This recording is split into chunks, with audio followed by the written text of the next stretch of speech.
Alright, so you can see Sherman turning. And where's he going as he's going north, do you think? Raleigh. Well, that's where he ends up, but he ends up here, but where's he at? This is where he's at when the war ends. Where's he on his way to? What's the capital of the Confederacy? Richmond. Charlotte. He's on his way. I don't know why I said that. He's on his way to Richmond to burn Richmond. He's burning everything. Austin, you say. I keep reading things. I'm sorry. We're going to talk about the election of 1864 tomorrow too. Essentially what we're doing is, we're talking about all this stuff so you can see it and you can sort of experience it. Tomorrow we're going to mow through all the stuff.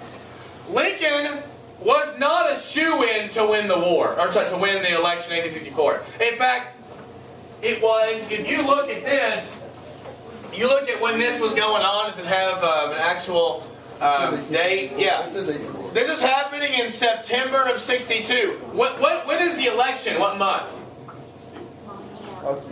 November. Thank you. Good Lord. What's wrong with you? You know what? You're AP again. No. All right? Yeah, you're right now, you're AP.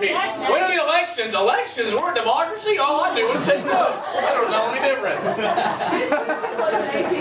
What? Fifth period wasn't AP.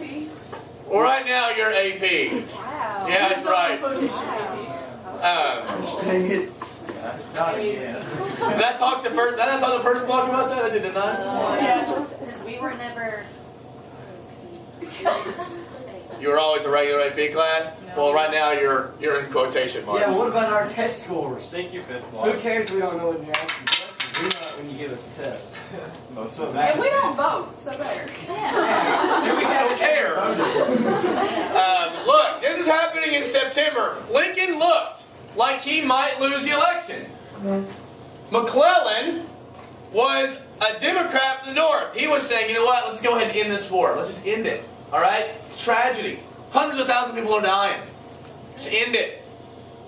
Lincoln was like, we have started this war. This war is about bringing our country together. This war is about not allowing the South to leave. And this war is about slavery now. We've lost too many people to stop. Because at that point, everyone who's died has died in vain. We're going to finish this war. And it didn't look like Lincoln was going to win, but Sherman's March to the Sea, look at this. By September, Atlanta's on fire. People saw the North was probably going to win. And if you see the North is probably going to win, who do you vote for? The guy that got you there, right? Now, had all this stuff gone bad, what possibly could have happened? Could have won. McClellan could have won, right? But this is what's happening. Sherman's March to the Sea solidifies the fact that Lincoln's probably going to win. It also doesn't help that Lincoln gave the troops railroad tickets to actually go back home and vote real fast and then come back. Not just a hat rack on Lincoln. All right. The people in the North were called... the Democrats in the North we talked about who didn't like the war were called Copperheads. We talked about that, didn't we? Yeah. Clement Vallandigham was awesome. He is, well, the worst. It depends on the way you look at it. He was a peace Democrat from Ohio.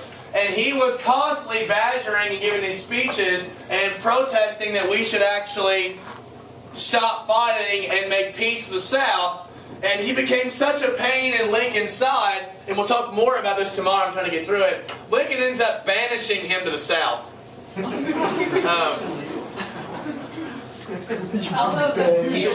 eventually came back, and Lincoln just let it happen. But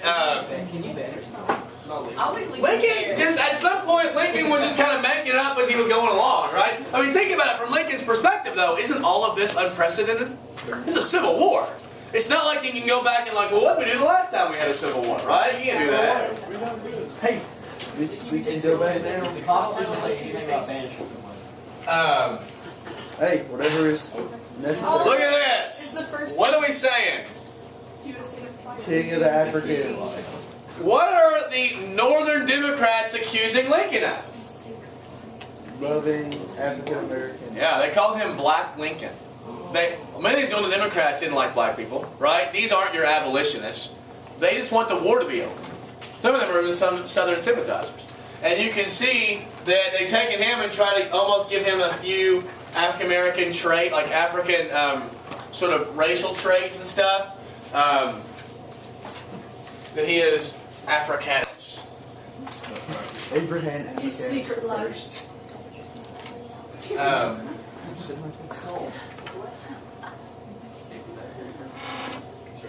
Who's that supposed to Oh dear, I can't stay much longer. What? He's sitting down. be? Good job. What is up with these I don't know what these people like. All I can see is we are very cool. I think there's some Who you? I can't stand this much longer. Yeah, I'm really tired. For some reason, I don't have a boot on. But he's tired. What's he tired of? The war. War. Yeah. I am not. He can't stand this much longer. Why can't we stand much longer? Right. I like how he has one shoe on and one like nothing on. There's 2 shoes on. Yeah, but this is lampooning. What type of face do they have? One's like What do they kind of look like? Copperheads. Don't they kind of look like weird monkeys? No. They kind of do look like who's. Yeah. That's us. This is oftentimes when cartoonists are making fun of somebody, they will give them some sort of like animal trait. That's what they're doing. Because they're all the same. You can see the results, obviously. Are there people in the South who, they're not like an official vote in the South, right? Oh, So Kentucky voted for McClellan, and so did Delaware and New Jersey. New Jersey. You see that from SNL? No. You just need to. You just need to. Saturday Night Live? Yes. Yeah. Have you seen the New Jersey? No. You need to show us all. Brenda. Alright, Appomattox, by the way, I want to teach, Appomattox Courthouse is actually a city. It's not the courthouse of the city of Appomattox. Okay? There are several cities named something courthouse. Appomattox Courthouse is a city, and Lincoln, when Lee and Grant surrendered, and we'll talk a lot about Grant tomorrow, we'll finish up the war tomorrow. Grant wanted to start mending fences already. He allowed all the officers to keep their guns. He allowed the officers to keep their horses so they can go back and use them on their farms. So when the war was over, Grant even said, we're all brothers again. Right? It was a horrible war, and he's already trying to mend fences. Tomorrow we're looking at some of the specifics and some of the stuff Grant did, because he did not fight like a nice guy. But we'll get to that.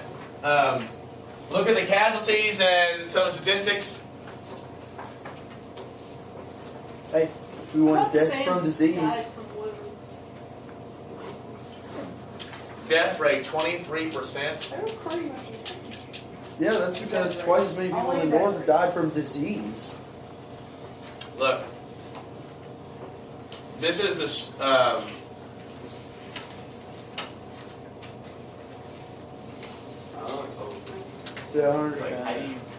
How do you measure like strength? the death rate? How do you know the rate is? Just That's a hat. Those are hats. it's not like every strength year. The, So the death rate. The death rate is a tombstone.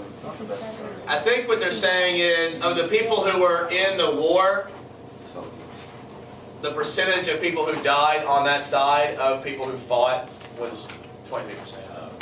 This is a rate, like it happened over. Like your likelihood of being killed in action. Now I will say this, most people who died did not die directly from being shot in the chest or the head.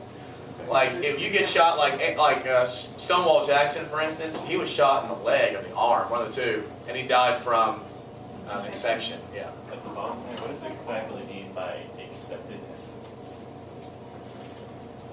Confederate figures, because the Confederacy did not keep as good of totals as the North did. So they're all just random. Yeah, they're all round. I mean, you gotta think about this. You're talking about like the Battle of Antietam is 23,000. It's a really hard number to count exactly. Right? So the figures will look different. You're talking about you can have a half an hour of a battle where 7,000 people are mowed down. Counting those people individually becomes more of an estimate. More for the north side.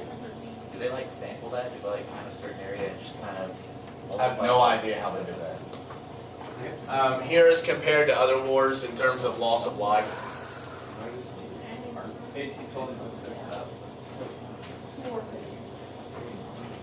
We lost 23,000 at Antietam in one day. This is the Korean War. Although these numbers are a little bit short. This number's small.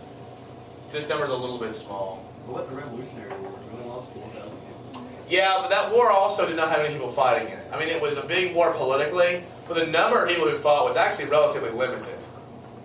They didn't have a lot of people in either. World War I, actually, we only fought World War I. America did for 11 months. It was particularly brutal. And we were actually not in that many battles. This is not that many battles, and for not that many months, we lost over 100,000 people. This might have been the most brutal in terms of just pure fighting.